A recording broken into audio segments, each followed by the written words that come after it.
शेतकरी मित्रांनो, मी विपुल चौधरी आज पुन्हा एका व्हिडिओच्या माध्यमातून सर्व शेतकऱ्यांना एक महत्त्वपूर्ण मेसेज द्यायचा आहे की सर्वात एक आनंदाचा विषय महत्त्वाचा म्हटलं म्हणजे का ज्या शेतकऱ्यांनी बागेला अगोदर पाण्याला सुरुवात केलेली होती आणि डिसेंबरमध्ये म्हणा जी तापाळ मध्यम जमीन होती जिथे दरवर्षी झाड चांगल्या पद्धतीनं ट्रेस घेते, पाणी निचरा लवकर होते, म्हणजे साधारण सांगायचं जर झालं तर जी तापाळ जमीन आहे त्या जमिनीमध्ये ज्या शेतकऱ्यांनी पाणी व्यवस्थापन केलेलं होतं तिथं मात्र आता संत्र चांगल्या पद्धतीनं लक्षात येऊन राहिले का बऱ्याचशा शेतकऱ्यांचं असं आता मत येऊन राहिलं का झाडांवर फसल भरपूर आहे, चांगले झाडं चांगल्यापैकी लपकून राहिले.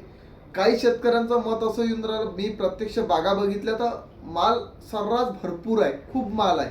आजही मी 4 ते 5 बागांना व्हिजिटा केल्या, मात्र संत्र भरपूर आहे, कमी आहे म्हणता येणार नाही. बराचसा कल्ला झाला आहे की पूर्णतः संत्र खाली आले, 20% झाडावर संत्र राहिले की नाही राहिले हा प्रश्न निर्माण झालेला आहे. परंतु दिवसानुदिवस आपण बघत आहोत, मात्र आपल्याला त्या प्रमाणात तिथं फुटीचं प्रमाण दिसून राहिलं, संत्राचं प्रमाण दिसून राहिलं. सगळ्यात महत्त्वाचा फुटा सार्वत्रिक झाल्या, गळणाही झाल्या, पण तरीही झाडावर चांगल्या प्रमाणात चांगल्या पद्धतीने आपल्याला फसल दिसून राहिली. फक्त एवढा इश्यू झाला, दरवर्षीच्या तुलनेत यावर्षी टेम्परेचरमध्ये एकदम वाढ झाली. कारण की टेम्परेचरच आज या पद्धतीचं आहे का गेल्या 10 दिवसात आणि एकदम या 2 ते 3 दिवसात एकदम लक्षात आलं, या 2-3 दिवसातच का झाडांवर पिवळे पानं होऊन गळून राहिले. कोणी त्यात वेगवेगळा तर्क लावत आहे, कोणी माइट्समुळं सांगतं, कोणी थ्रिप्समुळं सांगतं, कोणी त्याला डेसी स्पॉट म्हणून सांगतं. मी तुम्हाला सांगतो का हा विषय ठीक आहे 1-2 बागामध्ये येईल, कारण की ज्यांनी बागेला ट्रेस दिला तिथेही हीच कंडिशन आहे. काही शेतकऱ्यांचं मत असं येत आहे की बागेला ट्रेस दिलं त्यामुळं हा प्रॉब्लेम होतो. काही शेतकऱ्यांचं मत हा येऊन राहिलं की बागेला अति पाणी होऊन राहिलं त्यामुळं हा प्रॉब्लेम येऊन राहिला. काही शेतकरी सांगतं की माइट्समुळं होतं, काही शेतकरी सांगतं का डेसी स्पॉटचा हा प्रॉब्लेम आहे. मग तिथं तुम्ही 13-0-45 खत असाल, तिथं तुम्ही एखादं चांगल्या पद्धतीचं बुरशीनाशक असेल हे मारा, असं बरेचसे जण आपापल्या पद्धतीनं सांगतं. परंतु माझ्या निदर्शनात, माझ्या अनुभवातून असं लक्षात आलं की हा जो प्रॉब्लेम चालू आहे हा बदलत्या वातावरणामुळे आहे. जे झाडं कापले, कटिंग केली, नवीन पालवी निघाली तिथं हा प्रादुर्भाव नाही आहे, आणि जिथं झाडावर जुनी पालवी आहे तिथंच हा प्रादुर्भाव आहे. जुनी पालवी पान असं हलकंसं पिंगट आणि तांबूसर कलर दिसते आणि ते पानगळ आपल्याला तिथं झालेली दिसते, आणि या 3 दिवसातच हा प्रकार दिसून आला. हा बदलत्या वातावरणानुसार आहे. एकदम टेम्परेचरमध्ये वाढ झाली, आधी थंड वातावरण होतं का या बदलत्या वातावरणानुसार हा तिथं एक प्रादुर्भाव आपल्याला दिसून आला.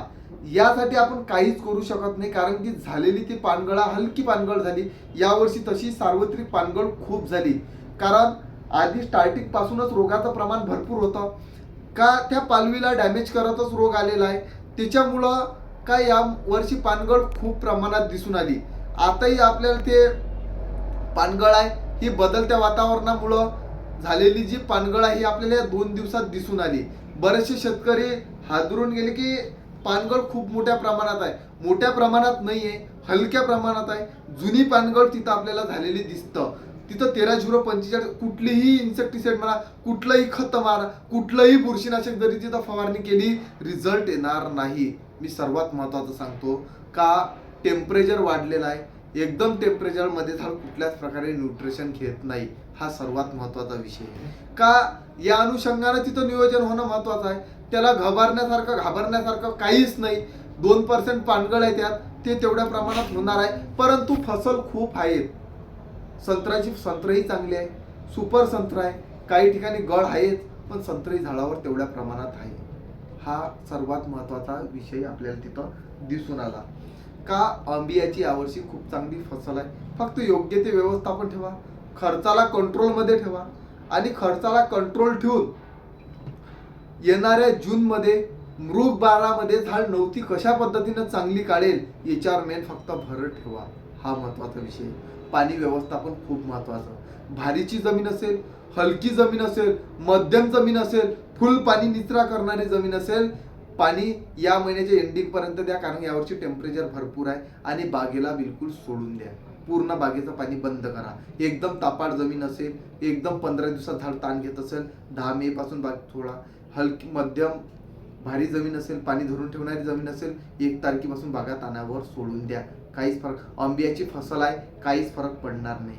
आणि मी पुन्हा तुम्हाला सांगतो की मृग 12वर बाग सोडल्यानंतर तिथं आपण जे ओरियन आंब्याच्या वेळेस मारलं, ओरियन फॉस्फरस, ज्यामध्ये कार्बन प्लस ॲक्टिव्ह फॉस्फरस आहे, त्याची आपण जे फवारणी केली का त्याचं 1%ही आंब्यावर नुकसान होणार नाही. त्या झाडाच्या पानाची हलकीशी नाली पडेल, झाड फुल नॅचरल ट्रेसमध्ये जाईल, फुल नॅचरल झाड ताण घेईल आणि त्या ताणामध्ये आपल्याला तिथं त्याचे जूनमध्ये रिझल्ट चांगले येतील. यावर्षी भेंडवळचाही चांगला अंदाज आला की जूनमध्ये यावर्षी चांगला पाऊस राहील. आता बरेचसे वेगवेगळे हवामान तज्ज्ञ आपापल्या अंदाजाने सांगतात, परंतु भेंडवळचा जो अंदाज आला जूनमध्ये चांगला पाऊस राहील, जुलैमध्ये मध्यम राहील का, त्या पद्धतीनं आपण हवामानाच्या हिशोबानं तिथं व्यवस्थापन करतो, ह्या पद्धतीने तिथं नियोजन करतो. टेम्परेचरलाही घाबरू नका, कारण की जेवढी पानगळ झाली त्याच्या 10 पट आंबिया बहार मृगाची जे नव्हती निघत, त्यामध्ये झाड चांगल्या पद्धतीने भरून जाईल. पण पाणी व्यवस्थापन कंट्रोलिंग ठेवा, हा महत्त्वाचा विषय मी तुम्हाला अजूनही सांगतो. झाड जर मे मध्ये तुमचा ट्रेसमध्ये जाईल, झाडाची जर नाली राहील पळेल, तर पावसाळ्यात 1%ही गळ होणार नाही. जर झाड तुमचा ट्रेस घेणार नाही, झाड तुमचं हेल्दी जेवढं राहील तेवढ्या प्रमाणात तिथं गळ दिसल. कारण की मी तुम्हाला अजूनही सांगतो, तुमची बाग जर दरवर्षी नोव्हेंबरमध्ये तोडायला येत असेल, नोव्हेंबरमध्येच बाग तुटेल. तुमची बाग जर ऑगस्टमध्ये तोडायला येत असेल, ऑगस्टमध्येच तुटेल. कारण हा जमिनीचा इश्यू आहे, जमिनीनुसार आपल्याला चाला लागणार आहे. तुम्ही जर जबरदस्ती केली, आपण जर मला ऑगस्टमध्ये संत्रा, नोव्हेंबरचे संत्रा ऑगस्टमध्ये आणायचे आहे, हा विषय येणार नाही. कारण की हा विषय होऊ शकत नाही, संत्र्यामध्ये तरी होऊ शकत नाही. बाकी क्रॉपमध्ये मला नाही माहीत, पण संत्र्यामध्ये हे होणे नाही.